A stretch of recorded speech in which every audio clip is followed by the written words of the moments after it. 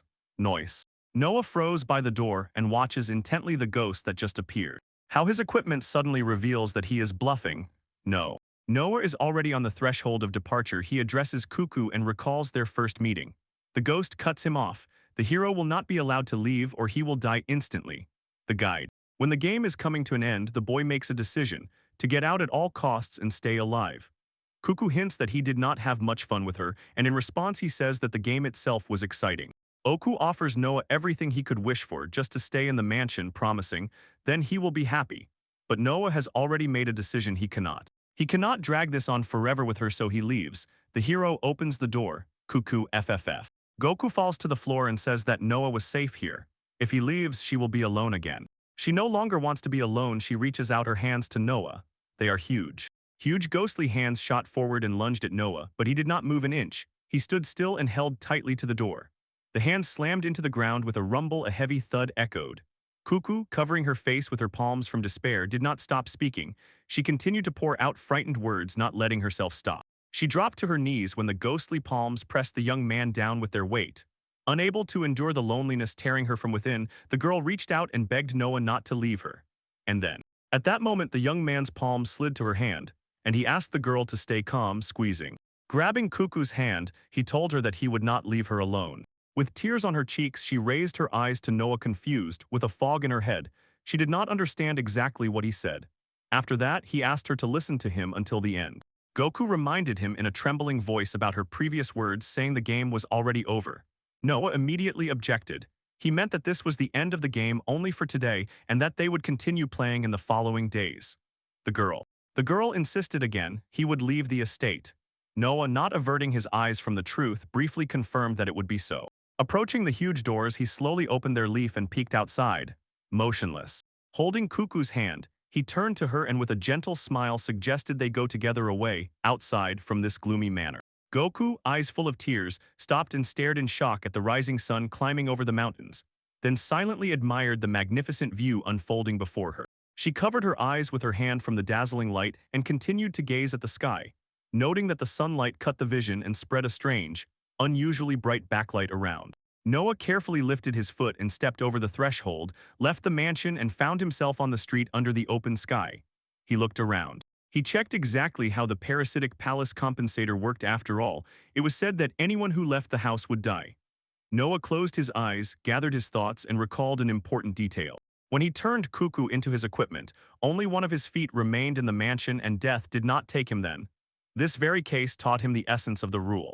As long as at least part of the body remained in the mansion, the exit was considered incomplete, the compensation remained active. At that very moment, Noah sharply turned to Cuckoo's power and asked her for help. Still smiling at her, he finally dared to take the true reward of the dungeon. Meanwhile, Rika was rushing through the barren desert, where only thin tree branches stuck out. In her thoughts, she apologized to Noah for her unsuccessful care, already preparing for punishment. Reaching the required place, she called his name and declared that she had come to help. But suddenly something unexpected flashed before her eyes. Rika froze in place, completely confused, not believing what she saw. Not long ago, there was a mansion here, and now a wasteland stretched in its place. The sight shocked the girl. She began to look around, firmly holding onto the memory. The mansion stood exactly where she was now. Suddenly, a familiar male voice sounded and she sharply turned around, feeling tears welling up in her eyes. It was Noah. He was happily waving his hand at her. Finally, the long night adventure had come to an end. The girl fell to her knees before the boy, unable to find peace because of his condition. Noah told Rika that when he spent the night in the mansion, everything disappeared literally in an instant, and by morning it was gone. Returning to the city, Rika confidently, and with a sparkle in her eyes, declared that this mystical phenomenon was the work of the ghost itself. When Lortz flinched embarrassedly, awkwardly looked away, and did not immediately grasp Rika's passionate words, Rika did not back down. She continued to insist that a ghost was involved in this story. Noah caught every detail of the frame with a cautious, restrained smile. Alongside this, Rika insisted, at dawn the estate simply vanished, and, as if emphasizing the crucial point, loudly declared that some unknown hero was behind it all. Lord. Without fuss and distractions, Rika carefully reviews her report. Step by step, she comes to the thought the Phantom might indeed be involved in this event. No. Noah silently watched her reaction. The girl adjusted her glasses, looked at him intently, and concluded, under these circumstances, the Phantom has colossal power. The boy only nodded uncertainly, agreeing. Under Noah's cloak, a bright glow flared. Upit flickered sharply, and he tried to hide it from watchful eyes. Taking advantage of the moment, Rika loudly spoke her words, distracting the lures and diverting attention from the strange flicker. In the SB, she spoke inspiredly and told about the incredible power of the ghost. Supposedly in a moment it could turn the mansion into a wasteland. For him, as she said, it was a trifle. Noah listened, drinking in pure wonder. He continued. He denied the accusations and stated that Rika was clearly exaggerating. The girl did not give up and sharply retorted, he has no right to judge because he has never met that ghost in person. Meanwhile, Lors continued calmly sorting through the papers. She informed the heroes that she would prepare a report on this and dismiss them, and at the end added, after such a day they need to rest. Rika joyfully raised her hands and solemnly announced that the mission was successfully completed, then congratulated Noah. The boy blushed confusedly but sincerely thanked her for the help, while secretly breathing a sigh of relief. Nothing unpleasant had happened. They went outside and managed to exchange farewells. The river suddenly rushed to where it had been flowing in the opposite direction, and Noah slowly made his way through the bustling streets. The townspeople were going about their business. Someone was hanging decorations on the houses, but fatigue was growing in his chest, as he had already seen. Just as he continued to make his way through the crowd, Suddenly, a hand reached out. He was stopped by a voice calling to him. A quiet voice gently inquired if everything would be all right. Noah, astonished, asked the voice to explain and showed that the unknown troubled him. Between outstretched palms, Cuckoo suddenly appeared before his eyes. She was twisting a strand of her own hair between her fingers and watching this boy intently. The girl said that everything could end very badly if it became known. Noah carries her with him. Awkwardly smiling, he agreed with Cuckoo. As soon as the hero gained the right to manage the treasures in the estate, he rebuilt the estate itself to keep them with him. Thank you. Thanks to Cuckoo's power, the estate was transformed into a bracelet, so Noah's hand remained connected with it. This is what saved him from the fear of compensation that awaited anyone who left the estate. Noah admitted if people found out about the bracelet, it could really cause him trouble. But he assured Cuckoo that no one noticed his thing and emphasized that there was nothing to worry about. His face became sterner and he confidently asked the equipment not to regret their own decisions. Cuckoo nodded and they moved on together. Her ghostly figure walked beside him and she asked what they would play next. Noah drank in her gaze and replied with a soft, warm smile while the townspeople bustled about their affairs. His thoughts were abruptly cut off by the voices of other equipment awakening.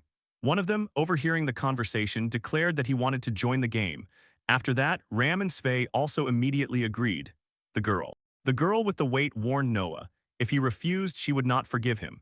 Cuckoo just snorted, and then the young man asked everyone to speak more quietly so as not to attract unnecessary attention. He reminded his companions, since he had not yet received the license, he must not stand out among the townspeople or leave the zone boundaries. Cuckoo asked what he meant, and Noah tried to find words to explain everything. Meanwhile, Lori carefully checked Rika's report, and her jaw almost dropped. It turned out that the Phantom had managed to steal an entire mansion. She froze, admiring the power of this mystical creature, then picked up another document and slowly, carefully read every line. She had left. Noah's data was stored in it. The employee decided to start the investigation precisely with this document, believing it would become her starting point. In the form of a ghost, well known in society, Noah once again received the next piece of equipment. Just last week, he began spending his time as a detective. He took this equipment after defeating the thief who was lying on the ground after the hero's strike. Noah became interested, how such a person could carry the cursed treasures and what exactly they affect. Thanks to the researcher's informant network, the collection of the cursed treasures for the hero became several times faster. He opened the window with full data about the acquired equipment, carefully read that it forms a noise-absorbing barrier, and was satisfied with this find. But no matter how much time he spent hunting for equipment, the hero still did not get the coveted pass. Slightly blushing, Rika kept her displeasure over the youth's antics and forbade him from going anywhere. She restrained herself. She said, during every mission he disappeared to unknown places, and because of this Phantom managed to get ahead of them and finish the cases. Noah awkwardly scratched the back of his head and apologized to his companion, explaining that he needed to step away and wash his hands. He calmed the girl and confidently said that the thief had already been caught. Rika nodded for a moment, but her gaze still did not relax. It seemed to her that Phantom was watching their every step and every mission. Because of this, Noah flinched at the girl's sudden realization. After a short pause, Noah said that it could all be a simple coincidence, holding an awkward smile. Rika admitted that she had already met Phantom, and this confused the hero. She sharply turned around, straightened up, and proudly declared that it was he who saved her and pushed her to become stronger. Noah recalled the case when, as a child, he saved a girl. He stroked her head and immediately understood where Rika's pride in the mysterious hero came from. The girl felt awkward because of her partner's unexpected gesture, and at that moment her hearing was sharply struck by the ringing of the bracelet on his wrist. She had never seen Noah wear such a bracelet. Noah immediately cut in that it was just a souvenir from the haunted house, but those words made the girl even more scared. Rika heard laughter from the bracelet and sharply warned him about the danger. Noah just laughed in response and calmed her down, stating that she was just imagining things. And in reality, it was Cuckoo who shamelessly admitted she decided to tease Rika for fun. She was already a little relieved, but tears still shimmered on her eyelashes after that incident. The girl reminded the youth that they had a day off tomorrow. But Noah did not rest. He got to work and began searching for information that could help him get the pass. He thought about what else to do on his day off. At that very moment, Rika suddenly slapped her cheeks with her palms, trying to come to her senses. She had just finally reached her well-deserved rest. With a clear excitement in her voice, she declared that she would dedicate this day to her family. She would try to support them and take on the household chores.